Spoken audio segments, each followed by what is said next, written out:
लाडक्या बहिणींनो, तुमचं ई-के-वाय-सी पूर्ण झालंय तरी पण पैसे आले नाहीत खात्यामध्ये, जानेवारीचा हप्ता अजूनही प्रलंबित आहे किंवा 3 ते 4 हप्ते एकत्र थांबलेले आहेत, तर आजचा हा व्हिडिओ तुमच्यासाठी खूप महत्त्वाचा आहे. कारण आता मोठी बातमी समोर येत आहे. रखडलेले हप्ते एकत्रित जमा होण्याची शक्यता निर्माण झाली आहे. होय, तुम्ही बरोबर ऐकलत. 4,500, 5,000, अगदी 6,000 रुपये एक रकमी खात्यात येऊ शकतात. म्हणजे एकदम एवढे रुपये येऊ शकतात. एकदम किती? 4,500 रुपये, एकदम 5,000 रुपये, एकदम 6,000 रुपये देखील तुमच्या खात्यामध्ये येऊ शकतात. पण एक छोटीशी चूक तुमचे पैसे पुन्हा थांबवू शकते. त्यामुळे म्हणून हा व्हिडिओ शेवटपर्यंत नक्की पहा. मी तुम्हाला संपूर्ण प्रक्रिया, अंतिम तारीख, पडताळणी आणि पैसे नेमकं कधी येणार याबद्दल सविस्तर माहिती देणार आहे. मित्रांनो, योजनेची पार्श्वभूमी थोडक्यात पाहूया.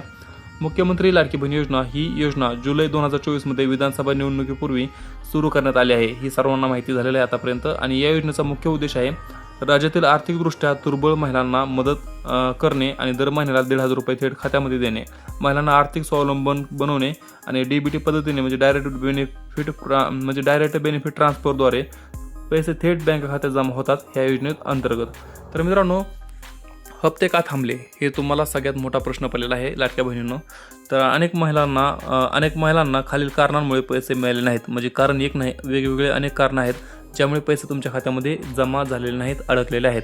पहिलं कारण आहे ई-के-वाय-सी अपूर्ण. म्हणजे जर तुमची ई-के-वाय-सी अपूर्ण असेल, ई-के-वाय-सी पूर्ण झालेली नसेल तरी देखील पैसे अडकू शकतात. त्यामुळे तुम्हाला काय करायचं, जर ई-के-वाय-सी पूर्ण करून घ्यायची आहे, जर ई-के-वाय-सी पूर्ण असेल तर पैसे नक्की खात्यामध्ये येतील. दुसरं कारण आहे आधार बँक लिंक नसणे. म्हणजे आधार बँक लिंक नसणे म्हणजे तुमचं आधार कार्ड बँकेशी लिंक नसणे. आधार कार्ड बँकेशी लिंक नसल्यामुळे देखील पैसे अडकतात.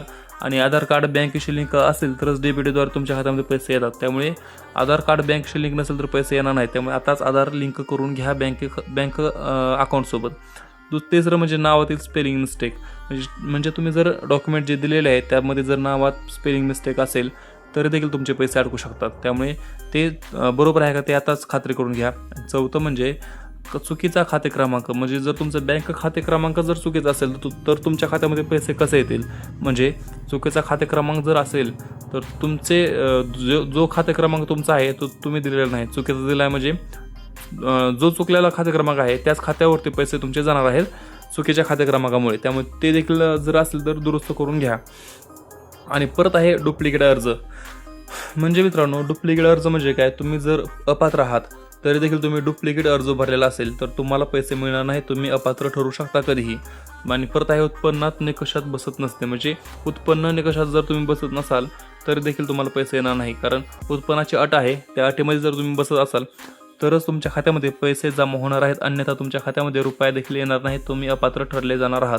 परत आहे जिल्ह्यातील आचारसंहिता. म्हणजे आता इलेक्शन चालू होते, आता जिल्ह्यातील आचारसंहितेमुळे पैसे बऱ्याच ठिकाणी पाठवण्यात आले नाहीत. म्हणजे आचारसंहिता असल्यावरती पैसे पाठवू शकत नाही सरकार कोणतंही. त्यामुळे विशेषतः काही जिल्ह्यांमध्ये निवडणुकीच्या आचारसंहितेमुळे डीबीटी पेमेंट प्रक्रिया थांबली होती.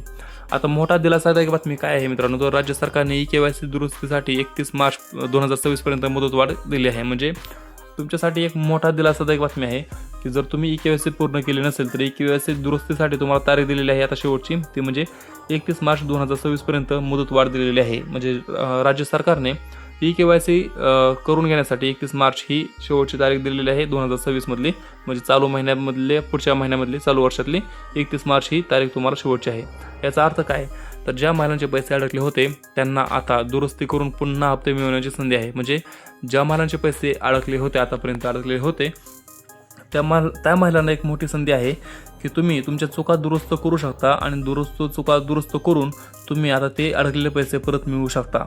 म्हणजे याचा अर्थ काय होतो की ज्या महिलांचे पैसे अडकले होते आधी त्यांना आता दुरुस्त करून पुन्हा ते हप्ते मिळवायची संधी आहे.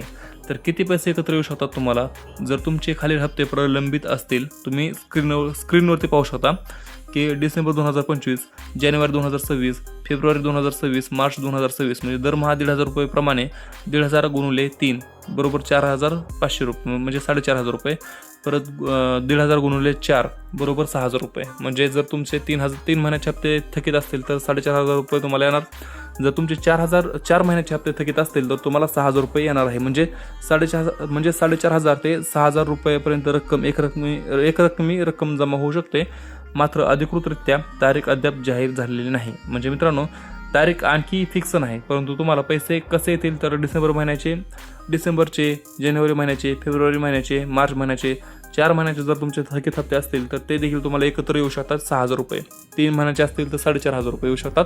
म्हणजे 4,500 ते 6,000 रुपयापर्यंत तुमची एकरकमी रक्कम जमा होऊ शकते. मात्र अधिकृत तारीख अद्याप जाहीर झालेली नाही. पण हे पैसे नेमकं जमा कधी होणार? आता फेब्रुवारी महिन्यामध्ये का मार्च महिन्यामध्ये ही तारीख फिक्स नाही. फेब्रुवारीचे हप्ते जमा झालेले असतील आतापर्यंत बऱ्याच महिलांना, तर मार्चमध्ये देखील हे पैसे कधी जमा होणार? फेब्रुवारीमध्ये देखील अनेक महिलांना सलग 2 हप्ते, 3 हप्ते, 4 हप्ते सलग जमा झालेले आहेत. तुम्हाला देखील ह्याच महिन्यामध्ये जमा होऊ शकतात. पण तारीख अद्याप तारीख फिक्स नाही, तारीख सांगितलेली नाही. तर KYC दुरुस्ती कशी करायची? तर मित्रांनो, सर्वात मोठी बातमी आहे की KYC दुरुस्ती कशी करायची. तर अधिकृत वेबसाईटला भेट द्या. ladkibahin.maharashtra.gov.in ह्याला भेट द्या. ह्याच्यावरती क्लिक करा आणि KYC सेक्शनमध्ये लॉग इन करा. तुमची माहिती तपासा आणि नाव तपासा. नाव, आधार क्रमांक, बँक खाते, मोबाईल नंबर, आवश्यक कागदपत्रे अपलोड करा. आधार कार्ड, बँक पासबुक, उत्पन्न प्रमाणपत्र, अर्ज सबमिट करा. अर्ज तालुका स्तरावरील समितीकडे जाईल, पडताळणी होईल. मंजुरी मिळाल्यानंतरच पैसे जमा होतील. आणि महत्त्वाच्या सूचना, पण तुम्हाला आता हे जे सांगितलं ना लॉग इन करा वगैरे वगैरे, तर हे तुम्ही वैयक्तिक करू नका. जवळच्या CSC सेंटरवरती जावा, ना तर सेतूमध्ये जाऊन तिथं जाऊन ही सगळी माहिती भरा. कारण घरच्या घरी शक्यतो माहिती भरूच नका, चुकती. त्यामुळे तुम्ही बाहेर भेट द्या आणि CSC केंद्रावरती जाऊन, सेतूमध्ये जाऊन तुम्ही ही माहिती त्यांच्याकडून भरून घ्या. खात्रीशीर माहिती भरून भेटेल तुम्हाला. तर महत्त्वाची सूचना काय आहे मित्रांनो, की आधार बँकेशी लिंक आहे का ते तपासा. कारण आधार कार्ड जर बँकेशी लिंक असेल तर तुमच्या खात्यामध्ये पैसे येणार आहेत. आणि मोबाईल नंबर अपडेट आहे का ते देखील तपासा. म्हणजे तुमचा चालू नंबरच दिलेला आहे, मोबाईल नंबर जो चालू आहे तोच दिला आहे का ते देखील तपासा. बँक खाते सक्रिय आहे का हे पहा. कारण बँक खाते सक्रिय असेल तर तुमच्या खात्यामध्ये पैसे येणार आहेत. NPCI मॅपिंग तपासा. म्हणजे NPCI मॅपिंग तपासा. आणि सामान्य प्रश्न ज्या प्रत्येक महिलेला लाडक्या बहिणींना पडलेले आहेत की पैसे नेमके कधी येणार, तर ह्याचं उत्तर आहे अधिकृत तारीख जाहीर नाही. पण आचारसंहिता संपल्यानंतर प्रक्रिया सुरू होण्याची शक्यता आहे. आणि आता आचारसंहिता संपलेली देखील आहे आणि पैसे खात्यामध्ये यायची शक्यता दाट आहे, म्हणजे येऊ शकते. परत हा KYC केल्यानंतर किती दिवसात पैसे येतात? तर साधारण 15 ते 30 दिवसांमध्ये पडताळणी पूर्ण होते. अर्ज रिजेक्ट झाल्यास काय करावे? तर मित्रांनो, KYC पूर्ण झाल्यानंतर तुमच्या खात्यामध्ये पैसे कधी येणार? तर साधारण 15 ते 30 दिवसामध्ये, एका महिन्याभरामध्ये तुमच्या खात्यामध्ये पैसे येणार. असा पण 1 महिनाभर कालावधी लागतोच. हप्ता जरी नवीन म्हणजे सगळं चांगलं चालू असेल तरी बी. तर KYC पूर्ण करून घेणं अत्यंत गरजेचं आहे. करून घ्या. 15 ते 30 दिवसामध्ये तुमच्या खात्यामध्ये पूर्ण पैसे येतील. पुढचा प्रश्न आहे अर्ज रिजेक्ट झाल्यास काय करावे? तर पुन्हा लॉग इन करून त्रुटी तपासा आणि दुरुस्त करा. म्हणजे तुमचा अर्ज जर रिजेक्ट झाला तर काय करायचं? तर अर्ज रिजेक्ट का झाला आहे ते स्क्रीनवरती दिसतं, तर ते तपासा आणि पुन्हा लॉग इन करून त्रुटी तपासून पुन्हा दुरुस्ती करून अर्ज परत भरा. आता सावधान राहा, फसवणूक टाळा. म्हणजे नेमकं कशा संदर्भात सावधान राहायचं आहे? तर कोणीही फोन करून OTP मागितल्यास देऊ नका. फक्त अधिकृत वेबसाईट वापरा. म्हणजे कोणीही तुम्हाला फोन केला आणि OTP तुमच्या मोबाईलवर आला आहे ते सांगा मला, तर OTP अजिबात देऊ नका. पूर्ण बँक खातं रिकामं होऊ शकतं. आजकाल सायबर क्राईम्स जास्त होतात की तुमचं बँक खातं कोणी हॅक केलं, OTP तुम्ही सांगितला, तुमचं OTP त्यांनी घेतला आणि तुमच्या बँकेमधले सगळे पैसे काढून घेण्यात येतात. त्यामुळे OTP कोणी जरी मागितलं तर सांगू नका. 4 अंकी किंवा 6 अंकी OTP असतो, ते सांगू नका, सांगा जाऊ नका कोणाला.